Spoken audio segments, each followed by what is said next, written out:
Hello, this is cjhoyle. Today is Saturday, June the 19th, 2021, and back behind me you can see my bicycle with my kayak loaded onto my kayak trailer.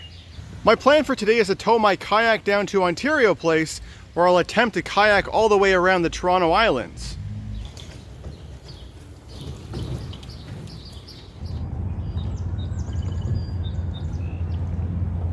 Alright, so here I've arrived at Ontario Place.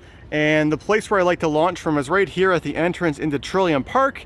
They've got a nice washroom facility there with a place where you can refill your water, but they've also got this canoe and kayak dock over here, which makes it really easy to get into your kayak for heading over in this direction to explore the harbour and the waterfront of Toronto. Alternately, if you want to paddle in the west direction, you can head over to the other side of this peninsula here. There's no wooden dock that you can get into, but there is that concrete pier over there, which is relatively low. If you want to head over that way to explore the lagoons of Ontario Place, or even paddle all the way within the breakwater to get to the Humber River. Alright, so I've got the kayak unloaded from my bike trailer, and my bike trailer and bike are all locked up. Now I'm ready to get inside that kayak and begin paddling over that way in the east direction.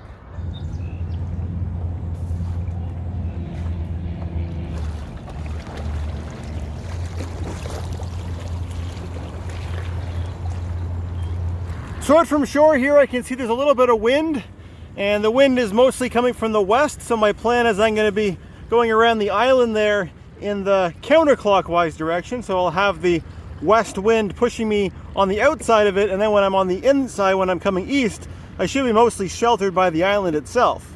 So the first part of the island that I'm going to be going past is the Toronto Island Airport, which has a runway which runs in the east-west direction, and there's actually a region of the water that you're not supposed to paddle through because there'll be low-flying planes there.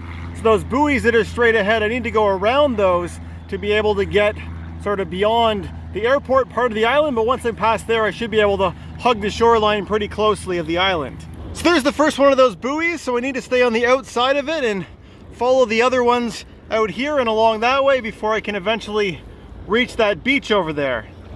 There's a nice look at the Toronto skyline with the float plane flying overhead. Got a nice blue sky today, but there is a 30% chance of showers today at some point, so we'll see if I'm able to stay dry. Alright, so I've made it all the way around that low flying zone and I've reached the beginning of the Hanlan's Point beach. And this is one of my favorite places to swim in the city because it's a really nice sandy beach and that sand goes out nice and far.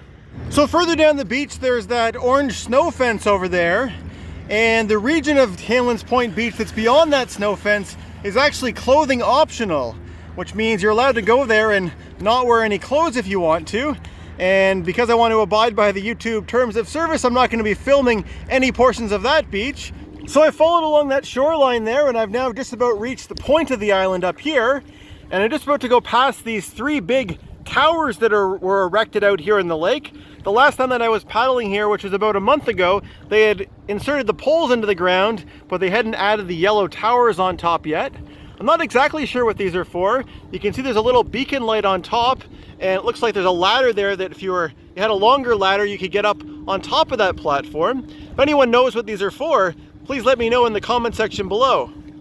Over here I can see some trumpeter swans, which you can distinguish between them and the similarly looking mute swans because these ones have a black beak. Trumpeter swans are native to here, whereas the orange-beaked mute swans are an invasive species that were introduced here in Canada.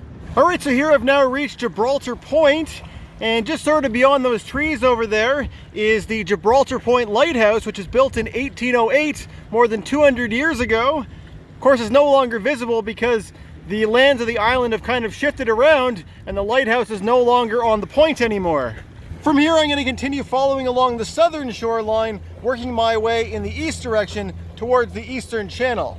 Over there beyond that crane is the Toronto Island Water Treatment Plant, which processes the water that I drink every day from my tap at home.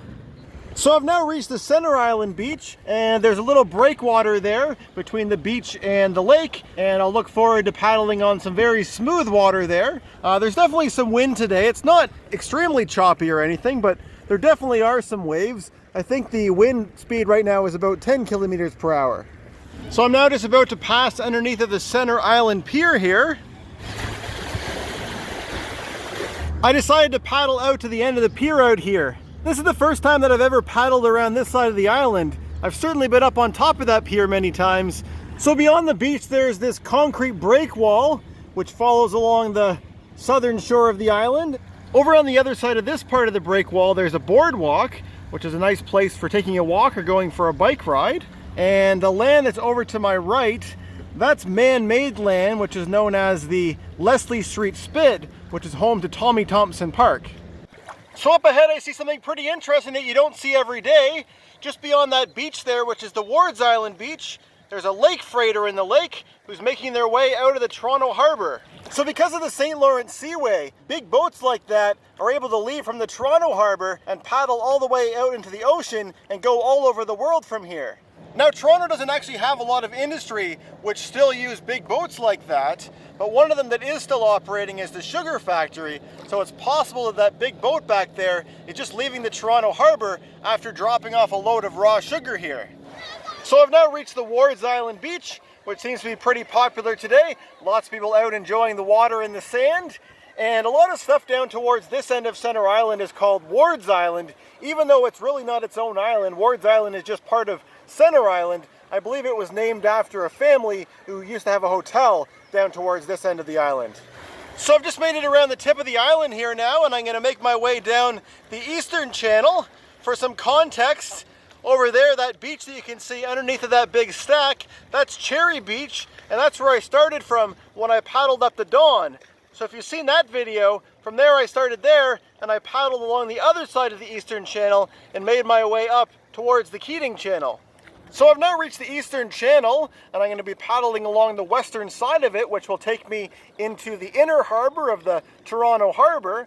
But a fun fact for you is that this land over here on the left, which is part of Centre Island, originally used to be part of the mainland, and there were no Toronto Islands, and that's because this was really just a peninsula, and this land stretched across this water that you can see here.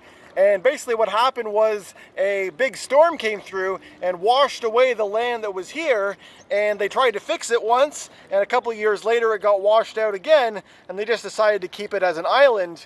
And over the years they've further excavated this out to allow big boats to pass through, like that big freighter that we saw earlier. There's some Canada geese with some goslings following behind. I believe a lot of the stuff that you can see floating in the water there is the same stuff that I can see floating up in the air as well, which I believe is stuff that's coming from the cottonwood trees, which are blooming this time of year. And of course the reason why it's called cottonwood is because the stuff that comes from them looks a lot like cotton balls. Alright, so I've now rounded the corner and made it into the inner harbour here, and there again you can see the skyline of Toronto. And if I just zoom in here, that facility that you can see straight ahead there with all the different conveyor belts and things, that's the sugar factory that I was talking about earlier. These two swans I can see here are mute swans. They have orange beaks, unlike the black-beaked trumpeter swans that I saw earlier. Over here you can see some of the Wards Island homes where people live year-round over on this island. Some of the homes are pretty old and basic, where others are newer and more elaborate. Now that interesting animal you can see right there is a mink. So I'm now making my way along the northern shore of the island, and I've reached the Wards Island ferry dock, and there's one of the ferries parked there waiting to pick up passengers to take them back to the mainland. This ferry which is docked here is the William Inglis ferry, which first went into operation in 1935. The Wards Island ferry dock is one of 3 ferry docks that you can use to get back and forth between the island and the mainland. So this land that's straight ahead there is called Algonquin Island, and it's a separate island from Centre Island over here. And if I was to turn to the left there, there's some really nice scenery through the lagoons of Toronto Island, but I'm going to save those for a future video, and in this video I'm going to stay on the outside of all the islands as I make my way back over that way towards Ontario Place. Over here on Algonquin Island you can see they've got some sandbags stacked up there.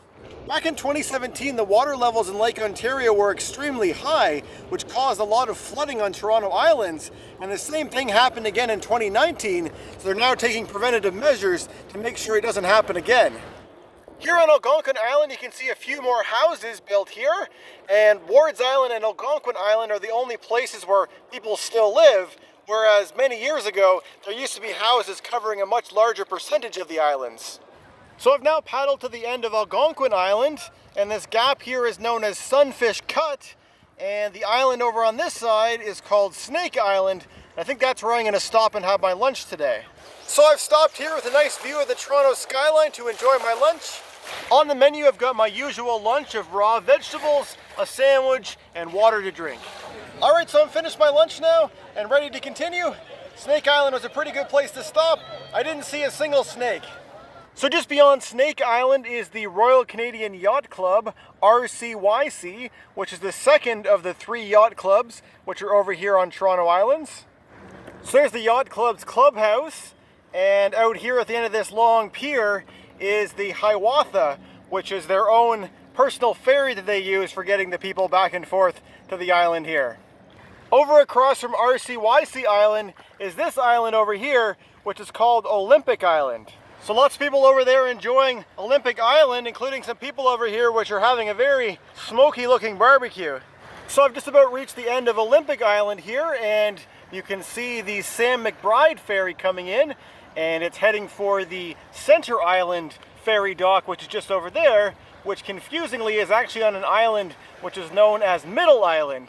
But of course, after you get off there, you can go over a bridge and get onto Centre Island, which is further to the south. So as I mentioned, this island that I'm now passing is called Middle Island. Middle Island is also home to the Toronto Island Marina over here towards the west end of it. Just beyond Middle Island is this island here, which is called Mugg Island. Mugg Island does not have any bridges connected to it, so the only way you can get there is by a watercraft. Unlike the land over there that's across from it, Mugg Island appears to be very naturally undisturbed. So now that we paddled beyond Mugg Island, we're back to seeing Centre Island again, and straight ahead you can see the Ongara Ferry, which is leaving from the Hanlan's Point ferry dock, heading back to the mainland. And this end of the island is known as Hanlan's Point, and sort of beyond here, that's where the Toronto Island Airport is, which we saw at the very beginning. And I should also mention, down this bay here on the western shore of Mugg Island is the third of the 3 yacht clubs that are over here on the Toronto Islands. This one's just called the Island Yacht Club. So there you can see the island airport, and like I said, I've got to make my way around these white buoys to avoid the low-flying aircraft. Alright, so I've made it out to the end of the runway, and here overhead you can see there's a plane that's just about to land. Now that I'm out from the shelter of the islands, I can definitely feel the wind, and I can certainly feel that things are a lot more choppy than they were earlier, but still very much manageable for me. So I'm now working my way back that way and pretty much heading straight into the wind. So over there you can see some airplanes that live over here on the island airport, and I've just about reached the western channel over there, which I'll paddle through, which will take me back to Ontario Place. This is one of the 2 Toronto Island airport ferries. So I'm just crossing the channel here now, and there you can see the other of the 2 Toronto Island airport ferries. Now underneath the channel here there is actually a tunnel which connects the mainland to the airport, and there is some confusion about whether you can take that to get over to the beaches, over on Toronto Island, but that tunnel really only takes you to the terminal of the airport. You really can't get any further than that from there. Alright, so I've made it all the way through the western channel now. Now all that's left is the paddle over there back to Ontario Place. I have to say, my blue sky day that I started with earlier has definitely gone away. Alright, so here I've arrived back at the dock where I started. So now I've got my kayak loaded up back on the trailer, and I'm ready to get back on my bike and ride back home. But anyway, until next time, I hope you enjoyed joining me on this adventure paddling around the Toronto Islands. If you watched all the way to the end of this video, I'd love to hear your thoughts in the comment section below, and thanks for watching.